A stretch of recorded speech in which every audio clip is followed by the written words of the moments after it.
Ya, welcome back to my channel guys. Kembali lagi. Hari ini gua akan update seputar Bitcoin. News-news yang ada udah beberapa lama nggak gua update karena ya market boring banget ya. Kalau kita lihat saat ini market masih berada di range itu aja guys, di 44 sampai 47K. Dan dia seperti membentuk tren untuk range ini sendiri ya guys ya. Di sini-sini aja market, makanya gue bilang boring ya. Lalu beberapa hal juga yang mungkin ada beberapa youtuber yang mungkin bilang eh, PAM, atau ada youtuber yang bilang DAM. Nah itu mereka punya pemikiran masing-masing ya guys ya. Nggak ada yang salah, nggak ada yang benar, karena kita nggak tahu sih market itu akan seperti apa ya guys. Contoh, beberapa orang yang mungkin akan bilang PAM, dia akan mengaitkan pattern ini lebih ke week of accumulation guys. Dimana week of accumulation di sini ada yang berpendapat ini adalah sedang akumulasi ya guys ya. Pattern ini seperti yang di sini bilang sedang akumulasi, dimana nanti ketika di springnya dia akan ada lower low dia akan membentuk lower low, baru dia akan naik ya guys ya.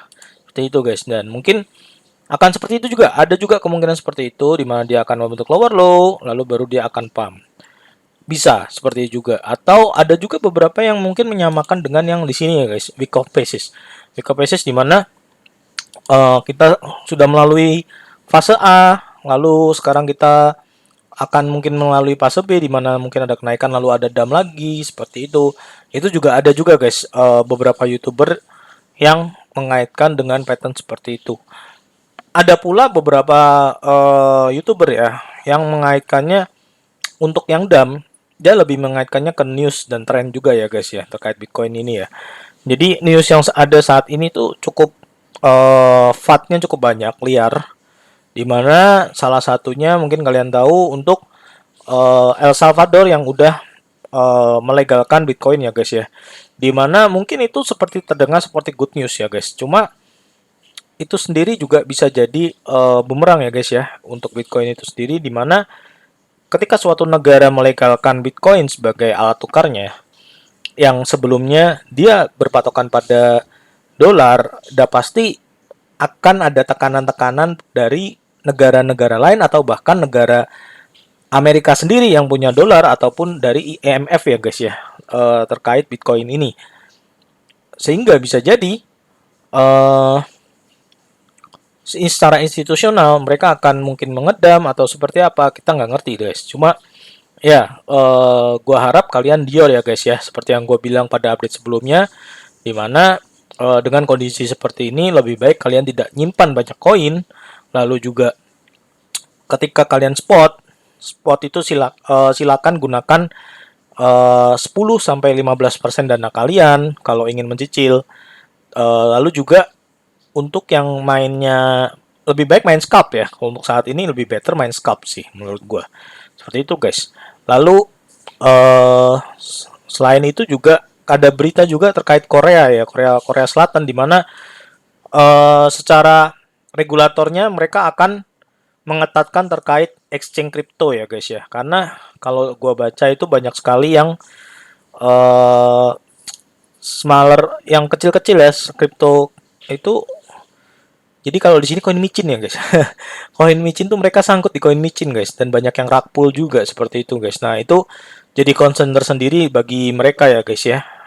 Lalu juga selain itu gue juga mau share juga ya terkait porto gue. Jadi kalian lihat ya, porto gue di sini cuma ada 3 koin ya guys ya, Cardano, Tomo, XRP. Di mana yang sebelumnya ada yang udah gua TP, ada juga yang udah gua cut loss seperti itu guys. Dan beberapa yang gua cut loss, tapi cut loss pun yang gua cut loss tertinggi yang bikin impact cukup tinggi adalah di Riff guys. Riff itu yang kemarin seperti gua update, di Riff itu cukup impact ke dana gua karena itu cepet-cepetan. Kemarin sempat nge-lag waktu dia panic selling, dan gue cukup salah karena gue harus menjual Riff. Seperti itu guys. Lalu juga yang cuan seperti yang gue update sebelumnya. Lalu tambahan lagi beberapa cuan juga terkait DOT ya guys. DOT hari ini naiknya cukup tinggi dan gue amanin dulu guys DOT. Gue beli di sekitar 26, 27, gue amannya di 35. Sebenarnya ZIL pun juga kemarin sempat naik tinggi guys. Kalau kalian sempat ikutin ya, karena dia ada keluarin event guys. Coba gue buka ya guys ya. Nah ini ya, kalau kalian lihat ketika dia dibanting, ini dia melawan guys. Setelah bantingan ini dia melawan ya kan. Dia cukup malah balik pullback tinggi banget ya ke atas seperti itu guys. Dan akhirnya terpullback kembali ya guys ya. Jadi ZIL ini sempat ada event yang bikin dia kembali ngepam guys, kembali melawan arus dari Bitcoin, dan harusnya gue berpikir untuk take profit ya di sini ya sebenarnya ya.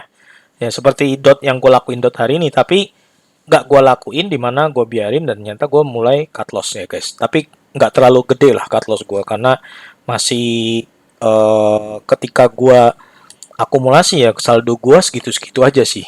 Secara gain or loss-nya masih sama dengan saldo gue ketika gue masuk di tanggal 28. Jadi yang hilang adalah profit gue ketika gue mainin di antara tanggal 28 sampai tanggal hari ini guys. Itu yang hilang, dan secara saldo ya masih segitu-segitu aja sih, nggak berkurang. Seperti itu guys. Cuma yang gue mau tekankan di sini ya guys ya, carilah koin yang kira-kira masih berpotensi, satu. Lalu kedua, jangan, ya bukan jangan sih, berhati-hati ya guys ya, terkait koin yang udah paham cukup tinggi ya guys, seperti AVAX mungkin, terus juga Elron, Algo, lalu ada apa lagi ya, Atom. Gue tahu itu koin-koin yang bagus juga ya guys, bukan koin-koin jelek, koin-koin yang berpotensi juga, dimana salah satunya mungkin kayak seperti Atom yang uh, di Ethereum juga, dimana dia sepertinya digadang-gadang uh, apa namanya, menggantikan Matic ya guys ya. Biasanya kan kalau Ethereum naik, Matic juga naik seperti itu guys. Cuma ternyata yang saat ini Atom yang lebih lebih di prefer ya guys ya, lebih baik secara secara ini, secara mekanismenya katanya digadang-gadang lebih baik dibandingkan Matic seperti itu. Lalu juga apa namanya, seperti Algo yang digadang-gadang juga. Jadi banyaklah pihak-pihak yang bermain yang FOMO juga di koin-koin tersebut ya guys. Itu ada kemungkinan juga orang dalam seperti apa, gua nggak gitu ngerti ya guys. Cuma tetap hati-hati karena koin-koin tersebut udah naik cukup tinggi ya, mungkin hari ini juga Tesos seperti itu. Nggak, itu semua koin yang gue sebutin tadi itu bukan koin yang jelek ya guys ya, kalau gue bilang. Cuma gue sarankan berhati-hati guys, karena kita nggak tahu peaknya seperti apa, seperti itu guys. Lalu juga yang sekarang gue pilih mungkin bukan rekomendasi, karena ini juga high risk, seperti Cardano yang kita tahu hari ini smart kontraknya sudah selesai. Nah, seperti apa efek marketnya pun kita udah lihat, dari $3 dibanding ke 2,4, 2,3, dan gue juga dapat di antara sekitar 2,3. Gue dapat Cardano di 2,3, sempat 2,6, terus gue cicil turunin lagi 2,4, terus 2,3, seperti itu guys. Lalu Tomo, Tomo itu juga di Ethereum base-nya. Lalu kenapa kok gue pilih Tomo? Ya ini beberapa, ini juga koin pegangan gue sih guys, maksudnya dalam universe gue juga. Dan Tomo ini ketika gue lihat, gue cek ya, dia ini cukup dalam ya penurunannya. Dan ketika gue lihat ini udah di dasar pattern ya guys ya, jadi itu dia disanggah oleh Fibo 0,382 dan juga patternnya sendiri. Nah, jadi gue berani untuk masuk ya. Gue masuk di sekitar 2,2 guys. Harusnya gue bisa masuk di sekitar 2,0, 2,1 seperti itu ya guys. Cuma gue dapatnya 2,2. Ya, di sini pun ya gue masih wait and see ya seperti apa kelanjutannya ya guys. Ketika dia breakdown jauh ya mungkin bisa jadi gue cut loss, atau mungkin gue diamkan lalu gue akumulasi ya, nanti mungkin kita bisa lihat kelanjutannya ya guys ya. Gue nggak bisa bilang sekarang. Lalu selain itu gue juga ada XRP ya. Tahu sendiri XRP sekarang banyak kabar bagusnya ya guys ya, terkait sidangnya dengan SEC. Jadi gue mungkin nabung dikit-dikit ke XRP guys. Ya itu aja sih guys yang mau gue omongin untuk hari ini. tetap kalian hati-hati, waspada. Kita nggak tahu market akan seperti apa karena market saat ini masih benar-benar gamang ya guys ya. Ada kubu yang mau turunin, ada yang kubu yang mau naikin harga BTC-nya. Ya kita nggak ngerti guys. Seperti apa nantinya, siapa yang akan menang. Nah, market akan berbentuk patternnya seperti apa? Apakah benar seperti week off? Nah, ini juga kalau dilihat nih marketnya mulai pump ya guys ya. Udah mulai ada pump pergerakan ya guys ya. Kita nggak ngerti apakah dia akan reject lagi di sini, lalu akan membentuk spring nantinya. Ya kita lihat aja. Atau dia akan bisa langsung ngepump di sini guys. Itu juga ya kita harus wait and see ya guys ya, seperti itu. Oke guys, sekian aja video hari ini. Terima kasih. God bless.